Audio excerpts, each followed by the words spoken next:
কখনো কি এই পদ্ধতিতে ডিম পরোটা বানিয়ে খেয়েছেন? একবার যদি বানিয়ে খান আবার বানাতে ইচ্ছে করবে, এতটা টেস্টি হয়। এর ভেতরে যেমন স্যালাডের স্বাদ পাবেন, তেমন আলাদা করে কোনো রকম সবজি করারও ঝামেলা থাকবে না, আর খেতে তো ভীষণ মজার হয়।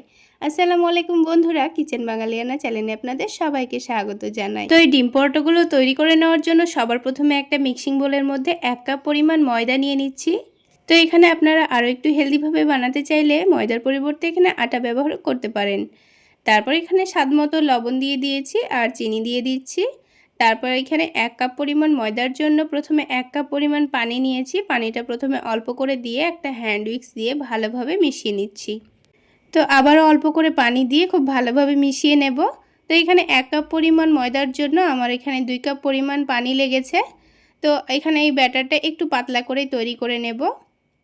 আর ব্যাটারটা তৈরি করে নেওয়ার জন্য কিন্তু বারে বারে অল্প অল্প করে পানি দিতে হবে আর মিশিয়ে নিতে হবে, তাহলে এই ব্যাটারের মধ্যে কোনো রকম লাম্পস বা দলাভাব থাকবে না, একটা স্মুথ ব্যাটার তৈরি হয়ে যাবে। আর যদি আপনারা হাত দিয়ে ব্যাটারটা তৈরি করে নিতে চান তাও কিন্তু হবে, তবে হ্যান্ড উইক্স দিয়েও খুব ভালোভাবে ব্যাটারটা তৈরি করে নেওয়া যায়। তো বারে বারে অল্প অল্প করে পানি দিয়ে আমি একটা সুন্দর ব্যাটার তৈরি করে নিয়েছি। এবার এই ব্যাটারের কনসিস্টেন্সিটা আমি আপনাদের দেখিয়ে দিচ্ছি। তো একটা চামচ দিয়ে আমি আপনাদের দেখিয়ে দিচ্ছি। দেখুন ব্যাটারটা কিন্তু অতিরিক্ত ঘনও নেই, আবার অনেকটা পাতলাও নেই। ঠিক এইভাবে ব্যাটারটা তৈরি করে নেব। তো ব্যাটারটা তৈরি করে নিয়ে এবার ব্যাটারটাকে আমি 5 মিনিটের জন্য এক সাইডে রেস্টে রেখে দিচ্ছি। তো ততক্ষণে আলাদা একটা বাটির মধ্যে আমি 2টো ডিম ফেটিয়ে নেব। তো এই ডিম পরোটাগুলো 1 কাপ পরিমাণ ময়দার জন্য কিন্তু এখানে 2টো ডিমেই হয়ে যাবে।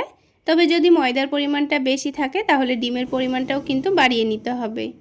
তো ডিমগুলো ভেঙে নেওয়ার পর আমি এখানে এবার স্বাদমতো লবণ দিয়ে দিচ্ছি। তারপর অল্প করে একটু গোলমরিচ গুঁড়ো দিয়ে দেব, আর অল্প করে একটু কাশ্মীরি রেড চিলি পাউডার দিয়ে দিচ্ছি। তারপর একটু ভালোভাবে মিশিয়ে নিতে হবে। তো সব কিছুকে একসঙ্গে ভালোভাবে মিশিয়ে নিয়েছি। এবার এই ফ্যাটানো ডিমটাকে এক সাইডে রেখে দেব। এবার এই ডিম পরোটার ভেতরের একটা দারুণ টেস্টি পুর তৈরি করে নেব। সেই জন্য এখানে নিয়ে নিয়েছি একটা ছোট বাটি মেপে 1 বাটি গাজর কুচি আর 1 বাটি শসা কুচি। তারপরে নিয়ে নেব 1 বাটি মতো পেঁয়াজ কুচি, আর ঝালের জন্য একটু কাঁচামরিচ কুচি করে দিয়ে দিয়েছি। তার সাথে আমি এবার এখানে দিয়ে দেব স্বাদমতো লবণ, আর দিচ্ছি অল্প করে একটু চাট মশলা। চাট মশলা দিলে কিন্তু খেতে ভীষণ ভালো লাগবে। এবার এখানে 1 টেবিল চামচ পরিমাণ টমেটো কেচাপ দিয়ে দিচ্ছি, আর তার সাথে দিয়ে দিচ্ছি হাফ টেবিল চামচ পরিমাণ গ্রিন চিলি সস। যদি আপনাদের হাতের কাছে না থাকে তাহলে না দিলেও চলবে। এবার দিয়ে দিচ্ছি একটা সেদ্ধ ডিম। তো এখানে সেদ্ধ ডিমটা আমি গ্রেট করে দিয়ে দিচ্ছি। যদি আপনারা সেদ্ধ ডিম না দিতে চান এখানে পনির গ্রেট করে দিলেও হবে, অথবা একটু করে চিজ গ্রেট করে দিয়ে দিলেও হবে, খেতে ভীষণ ভালো লাগবে। তো হাতের কাছে যেটা থাকবে সেটাই দেওয়ার চেষ্টা করবেন, খেতে কিন্তু ভীষণ ভালো লাগবে। এবার সব কিছুকে একটু ভালোভাবে মিশিয়ে নিচ্ছি। সব কিছু মিশিয়ে নেওয়া হয়ে গেলে এবার এটাকে এক সাইডে রেখে দেব। তারপর এই ব্যাটারটা থেকে আমি পাতলা পাতলা করে রুটি তৈরি করে নেব। তো এবার এই রুটিগুলো তৈরি করে নেওয়ার জন্য আমি এখানে প্যানের মধ্যে সামান্য তেল দিয়ে দিয়েছি। তারপর একটা কাপড় দিয়ে ভালোভাবে মুছে নিচ্ছি।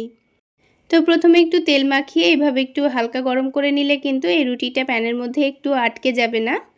তো এখানে আমি 2 চামচ মতো ব্যাটার দিয়ে ভালোভাবে গোল করে রুটির শেপ দিয়ে নিয়েছি। এবার দেখবেন যখন ওপরের দিকটা হালকা শুকিয়ে আসবে তখন এটাকে আমি উল্টে দিয়েছি। আমি এখানে হাত দিয়ে উল্টে দিয়েছি, তবে আপনারা হাত দিয়ে উল্টাতে যাবেন না, একটু স্প্যাচুলা দিয়ে উল্টে নেবেন। এবার 2 দিকটা হালকাভাবে ভেজে নেওয়া হয়ে গেলে এবার এটাকে তুলে নিচ্ছি। তো দেখুন এখানে সবগুলো রুটি তৈরি করে নেওয়ার পর এখানে একটা করে রুটি নিয়ে আমি এইভাবে একটু মধ্যে থেকে কেটে নিচ্ছি। তারপর যে শসা গাজরের পুরটা আমি রেডি করে রেখেছিলাম এটা কিন্তু আগের থেকে অনেকটা নরমও হয়ে গেছে আর হালকা পানিও ছেড়ে দিয়েছে।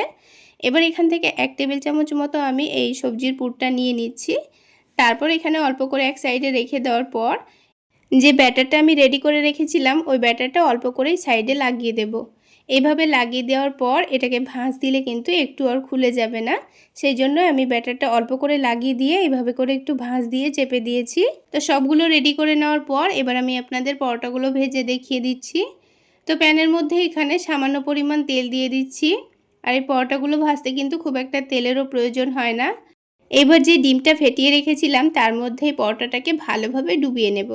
এইভাবে ডুবিয়ে নেওয়ার পর তুলে নিয়ে সাথে সাথে তেলের মধ্যে ছেড়ে দেব।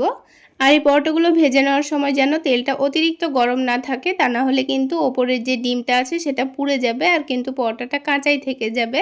তাই গ্যাসের ফ্লেমটা মিডিয়ামে রেখে একটু সময় নিয়ে ভেজে নেবেন, তাহলে পরোটাগুলো কিন্তু অনেকটাই ক্রিস্পি হবে, খেতেও ভালো লাগবে। তো পরোটাটাকে উল্টে পাল্টে খুব সুন্দর কালার আসা পর্যন্ত একটু ভালোভাবে ভেজে নিয়েছি। তারপর তেলটা ঝরিয়ে নিয়ে তুলে নেব। আর দেখুন দেখতে কতটা লোভনীয় হয়েছে। তো দুটো পরোটাই কিন্তু আমি তুলে নিয়েছি। তো বন্ধুরা, সবগুলো ডিম পরোটা কিন্তু তৈরি করা হয়ে গেল। এবার একটা ডিম পরোটা আমি আপনাদের ভেঙে এর ভেতরটা দেখিয়ে দিচ্ছি। চাইলে এই ডিম পরোটাগুলো আপনারা টমেটো সসের সঙ্গেও খেতে পারেন, আবার খালি মুখেও খেতে ভীষণ ভালো লাগে।